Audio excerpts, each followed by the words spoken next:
మందకృష్ణ అన్న, నీకు చేతులెత్తి మొక్కుతానమే, నీకు నిజంగా నీకు చేతులెత్తి మొక్కుతాను నీ పోరాటానికి. ఒక కులాన్ని చూస్తే ప్రధానమంత్రి, ముఖ్యమంత్రి కూడా గడుచుకునే వరకు నీ పోరాటం పోయిందంటే నీ పోరాటం ఎంత గొప్ప అమోఘమైన పోరాటమో అర్థం చేసుకోవాలి.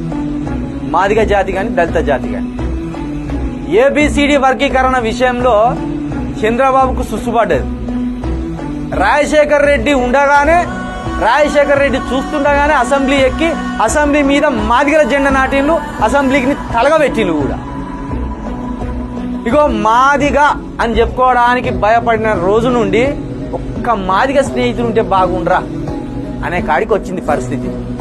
ఒక్క మాదిగ స్నేహితుడు ఉంటే ధైర్యం, వాంతో తిరిగితే ధైర్యం అనే కాడికి తీసుకొచ్చిందంటే credit goes to only Mandakrishna మాదిగని.